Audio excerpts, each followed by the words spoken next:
सुप्रभात बच्चों, मैं वरुण सिंह। समान विज्ञान में भौतिकी से आज 14th लेक्चर में हम पढ़ेंगे कि मात्रक और मापन से हम क्षेत्रफल में के कुछ व्यवहारिक मात्रक। आज का जो क्लास है वो क्षेत्रफल के मापन में कुछ व्यवहारिक मात्रक, और इसको ध्यान पूर्वक पढ़ेंगे कि ये आपके बहुत सारे कंपटीशन में पूछा गया है सवाल ये सब।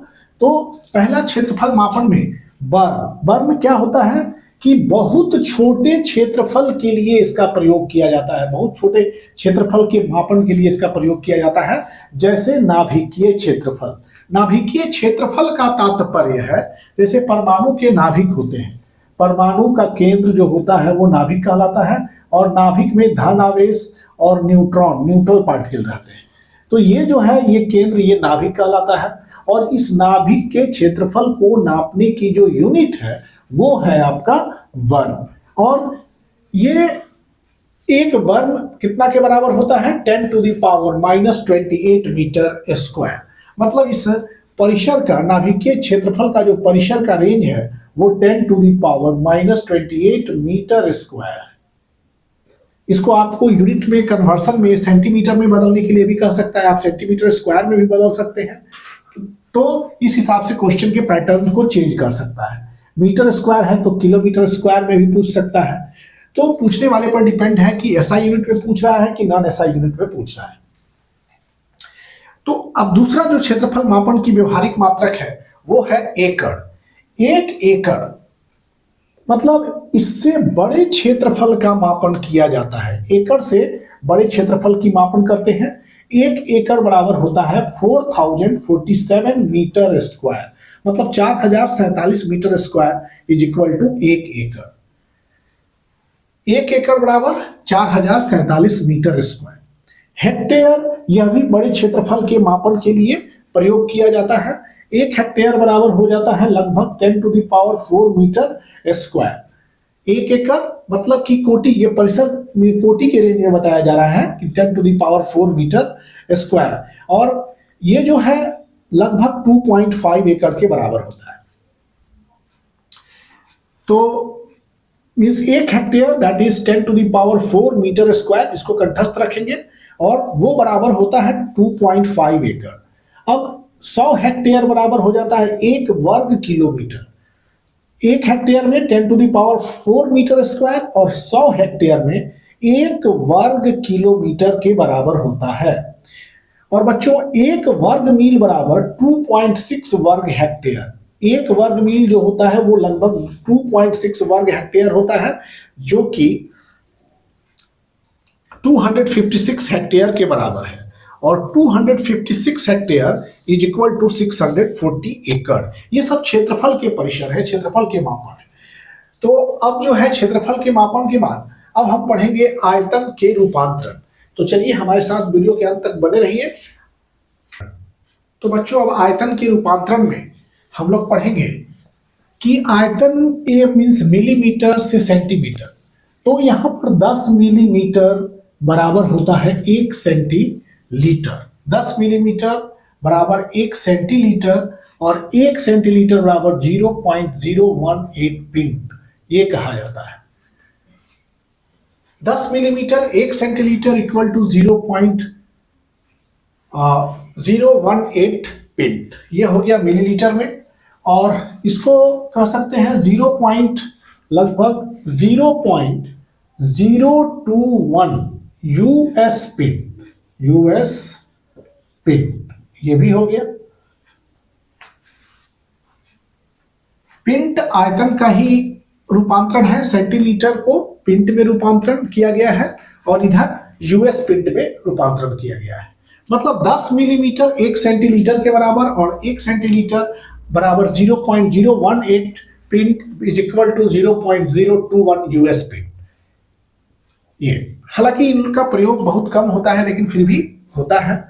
100 centilitre is equal to 1 litre. 100 centilitre equal to 1 litre equal to हो गया आपका 1.76 pint. 1 litre is equal to 1.76 pint. अब बच्चों 10 लीटर बराबर 1 डेका लीटर। 10 लीटर में 1 डेका लीटर होता है, और 1 डेकालीटर बराबर कितना 2.2 गैलन, और इसको लिख सकते हैं 10 लीटर में 2.63 यूएस गैलन। 10 लीटर बराबर 2.63 यूएस गैलन, या 1 डेकालीटर बराबर 2.63 यूएस गैलन, या 2.2 gallon is equal to 2.63 US gallon. मतलब 2.2 गैलन 2.63 यूएस गैलन के बराबर होगा। बड़ा जो आयतन का वैल्यू होता है बैरल, ये बैरल जो है बड़े आयतन के लिए है, तो एक बैरल में 158.987146 लीटर होता है एक बैरल। और एक गैलन जो होता है, गैलन भी वॉल्यूम है, आयतन है, तो गैलन बराबर होता है 1 गैलन में 3.785 लीटर। इस रूपांतरण को आपको एकदम बाई हार्ट कर लेना है। और बच्चों कुछ अन्य व्यवहारिक मात्रक में हम लोग चलेंगे, तो 1 इंच रूपांतरण होता है, अगर उसको सेंटीमीटर में आप बदलेंगे तो 1 inch is equal to 2.54 centimetre. 1 inch होता है 2.54 सेंटीमीटर के बराबर। और 1 सेंटीमीटर में कितना इंच हो जाएगा? 1 centimetre is equal to 0.3937 inch. ये हो जाएगा 1 centimetre is equal to 0.3937 inch, और 1 इंच इक्वल टू 2.54 सेंटीमीटर। ये कन्वर्सन में बहुत काम आएगा, ये कन्वर्सन काफी महत्वपूर्ण है ये दोनों। अब 1 फुट बराबर होता है 12 इंच, और 1 इंच में कितना होता है 2.54 सेंटीमीटर। तो 12 इंच कितना हो जाएगा? 12 इंच मतलब 12 इंच बराबर कितना लिख सकते हैं? 12 गुना 1 इंच। 12 गुना 1 इंच बराबर 12 इंच, तो 12 और 1 इंच का वैल्यू कितना होता है? 2.54। इसमें मल्टीप्लाई करेंगे तो आएगा 30.48 सेंटीमीटर। ओके, तो मीन्स 1 फुट में 30.48 सेंटीमीटर होगा। और 5 मील बराबर कितना हो गया? 8 किलोमीटर। 5 मील में 8 kilometre. 1 pound is equal to 453.6 gram, मतलब लगभग ½ केजी, आधा केजी 1 पाउंड में, और 1 केजी में 2.205 पाउंड। ये 1 केजी में पाउंड कितना होता है? 2.205 पाउंड। तो अब जो है बच्चों, और हम कुछ अन्य मात्रक को पढ़ेंगे। वीडियो के अंत तक आप बने रहिए, जो कि बेहद ही इंपॉर्टेंट है आपके एग्जाम्स के लिए। ये अलग से ये मात्रक है, और आपको ये मात्रक को याद रखना पड़ेगा। तो बच्चों, एक होता है भौतिक राशि है यहाँ पर समुद्री गहराई। समुद्री गहराई को मापने के लिए फैदम मात्रक जो होता है वो फैदम यूज होता है। तो 1 फैदम में 6 फीट, और 6 फीट बराबर होता है 1.82 मीटर। 6 फीट में 1 फैदम में कितने फीट? 6 फीट। 1 फैदम 6 फीट के बराबर होगा, और 6 फीट 1.82 मीटर के बराबर होगा। और फैदम जो है वो समुद्री गहराई को मापने के लिए प्रयोग किया जाता है मात्रक। और यहां पर देखिएगा, और केबल, देखिए समुद्री गहराई के लिए 1 फैदम हो गया, और दूसरे नंबर पर है केबल। केबल भी समुद्री गहराई को मापने के लिए यूज होने वाला मात्रक है। ये केबल समुद्री गहराई के लिए है। और आप याद रखेंगे कि 1 केबल में 100 फैदम होता है। 1 केबल में 100 फैदम। अब बच्चों, घोड़े की ऊंचाई अगर मापनी है तो उसके लिए एक अलग मात्रक है, वो है हैंड। घोड़े की ऊंचाई के लिए जो मात्रक है वो है हैंड। ये सब पुराने मात्रक हैं। और दूरी के लिए क्यूबिट भी जो है एक मात्रक होता है, जो दूरी के लिए होता है क्यूबिट। दूरी के लिए एक मात्रक है क्यूबिट, और 1 क्यूबिट में 18 इंच होता है। अगर मान लीजिए कि 1 क्यूबिट को सेंटीमीटर में बदलने के लिए दें, तो 1 क्यूबिट में मतलब सेंटीमीटर में तो 18 इंच और गुना 1 इंच, मतलब हो गया बच्चों 1 इंच में कितना सेंटीमीटर? आप 18 गुना 2.54, 1 इंच में इतना सेंटीमीटर। तो इसको आप सेंटीमीटर में चेंज कर लेंगे। और अगर फीट में देखेंगे तो 12 इंच में कितना होता है?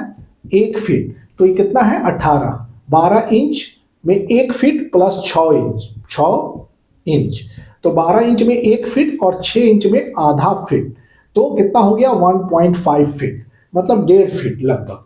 तो इस हिसाब से आप उसको परिवर्तन करेंगे। अब दूरी का एक अन्य मात्रक है लीग। दूरी जो भौतिक राशि है उसका मात्रक एक होता है लीग, और एक लीग में होता है 3 मील। एक लीग कितने के बराबर है? 3 मील के बराबर होता है। अब एक नॉटिकल मील है, बेहद ही इंपॉर्टेंट है। नॉटिकल मील, नॉटिकल मील समुद्री दूरी के लिए किया जाता है, समुद्री दूरी को मापने के लिए नॉटिकल मील। तो नॉटिकल मील मतलब कि याद रखेंगे नेवी से है, नॉट एन से, तो नॉटिकल मील समुद्री दूरी के लिए, और ये 1852 मीटर के बराबर होता है। मतलब कितना हो गया? 1.852 किलोमीटर, ये हो गया इतना। नॉटिकल मील 1852 मीटर, और दैट इज इक्वल टू, ये कितना के बराबर हो गया? 1.852 किलोमीटर के बराबर हो गया। द्रव की प्रवाह, द्रवों के प्रवाह के लिए जो यूनिट यूज होता है, जो मात्रक यूज होता है, वो है क्यूसेक। क्यूसेक जो होता है वो द्रवों के प्रवाह को मापने के लिए किया जाता है। और समुद्री गहराई का मात्रक एक केबल होता है, और एक केबल में 100 फैथम, और एक फैथम में 6 फीट। तो 100 फैथम में कितना हो गया? लगभग एक फैथम में 6 फीट, तो 100 फैथम में 600 फीट। ओके, 600 फीट इसको कह सकते हैं। और इसको आप मीटर में भी बदल सकते हैं, क्योंकि 6 फीट में कितना हो गया? इतना मीटर, तो आप उसको कैलकुलेट कर सकते हैं। तो ये बहुत ही इंपॉर्टेंट है आप सभी के लिए, और इसको बेहद रुचि पूर्वक पढ़ना है। और अपने से आप चाहेंगे तो इसको कन्वर्सन कर सकते हैं, इंच को सेंटीमीटर में, इंच को फीट में, फीट को मीटर में। चूंकि दिया गया है 6 फीट बराबर 1.82 मीटर, और 1 फीट का आप निकाल लीजिएगा। 6 फीट में 1.82, तो 1 फीट में कितना हो जाएगा? 1 फीट में हो जाएगा आपका 1.82 डिवाइडेड बाई 6 करके आप इतना मीटर हो गया। अब इसको कैलकुलेट करके निकाल लेंगे 1 फीट में कितना मीटर। तो ये कैलकुलेशन और रूपांतरण जो है वो आपके ऊपर निर्भर भी करता है, क्योंकि रूपांतरण में जितना ज्यादा आप जानेंगे उतना ही ज्यादा बेहतर ढंग से रूपांतरण कर सकेंगे। तो ये सब जो है कुछ अन्य मात्रक थे। अभी और कुछ अन्य मात्रक को आपको पढ़ाएंगे, और ये सभी मात्रक बेहद महत्वपूर्ण है, खासकर जितने भी कॉम्पिटिटिव एग्जामिनेशंस हैं उसके लिए। अब कुछ अन्य मात्रक और बेहद महत्वपूर्ण मात्रक में अब है आपका, जो कि ये ऐसे मात्रक हैं जो कि आपको भरमाने के लिए, ऐसे मात्रक हैं जो कि आप उसमें भ्रम जाए, इस तरह के सवाल इससे हो सकते हैं। तो ये बेहद जरूरी है कि आप इन सभी को याद कर लें। जैसे हॉस गीट जो होता है वो शराब की मात्रा का मात्रक है। भौतिक राशि है शराब की मात्रा, मतलब शराब की मात्रा का मात्रक है। ओके, मैक संख्या मात्रक है किसका? वायुयान की चाल का जो मात्रक होगा वो मैक संख्या में किया जाता है। मैक संख्या 1 मतलब ध्वनि के बराबर हो गया, मैक संख्या 2 ध्वनि के स्पीड से 2 गुना हो गया। तो इस तरह से मैक संख्या में ध्वनि की, वायुयान की चाल को मेजर किया जाता है, मापा जाता है ध्वनि के सापेक्ष। मतलब ध्वनि के सापेक्ष जो चाल है वो मैक संख्या में मापी जाती है, खासकर वायुयान की चाल, जेट की चाल, जेट विमान की चाल, ये सब। और जलयानों द्वारा लदाई के सामान की इकाई, कितना सामान लदाई हो रहा है किसी जलयान पर, तो उसका जो मात्रक है उसको कहते हैं फ्रेट टन।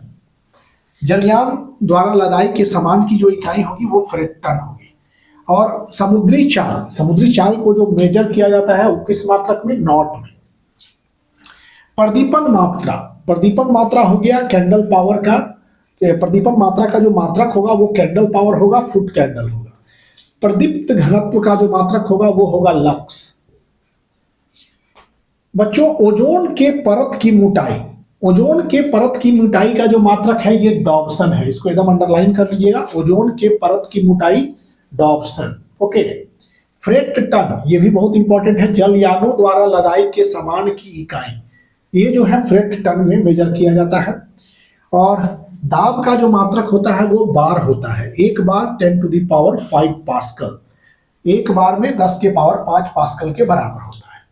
तो फिर से एक बार देख लें, हॉस गीट ये मात्रक है किस चीज का? शराब की मात्रा का। कुछ ऐसे मात्रक भी मिलेंगे जो कभी नहीं सुने हैं, लेकिन ये सब बेहद महत्वपूर्ण है क्योंकि आपके कॉम्पिटिटिव एग्जाम्स में इस तरह के मात्रक का यूज होता है। और बच्चों, एक मील, यह लंबाई, मील भी लंबाई का प्रयोगात्मक मात्रक है। एक मील दूरी है, मतलब एक मील कितने के बराबर होता है? एक मील बराबर, याद रखिए, गज। ये बहुत पहले चलता था, 1760 गज, अभी भी चलता है गज। और एक मील में 1760 गज, और 1760 गज बराबर होता है 1.6 किलोमीटर। 1760 गज, ये गज हो गया, और बराबर कितना हो गया? 1.6 किलोमीटर के बराबर। एक मील 1760 गज और बराबर 1.6 किलोमीटर। मीटर में बदलिएगा तो 1600 मीटर, मीटर को सेंटीमीटर में बदलिएगा, उस तरह से आप फीट में भी बदल सकते हैं। एक यूनिट से बहुत सारे यूनिट को आप बदल सकते हैं। तो ये अन्य मात्रक थे जो कि बहुत ही महत्वपूर्ण है, और इन सभी मात्रक को आप चाहें तो इसको याद कर ले, बिकॉज जो कंपटीशन है वो आपका बहुत ही अच्छे स्तर से सवाल करता है, जहां की आप फंस जाए।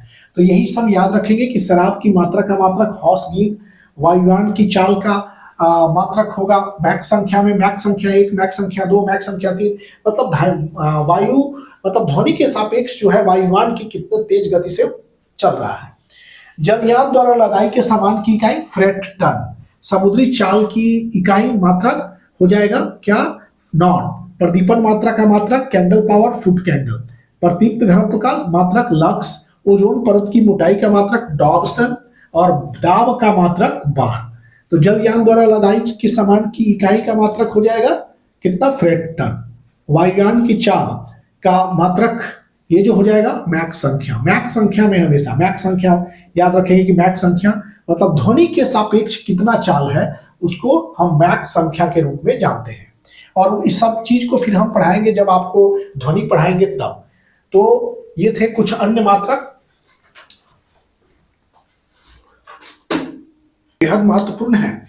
बच्चों हमने पढ़ाया पिछले अभी नॉटिकल मील, ये बहुत ही इंपॉर्टेंट है, ये समुद्री दूरी के लिए प्रयोग किया जाता है। नॉटिकल मील, एक नॉटिकल मील बराबर 1852 मीटर, और ये 1.852 इंटू 10⁻³ मतलब इसमें इससे मल्टीप्लाई करेंगे तो इतना आपको मिल जाएगा, इतना मीटर हो जाएगा। और एक यार्ड मतलब 1 यार्ड, एक यार्ड बराबर हो जाता है आपका 0.9144 मीटर।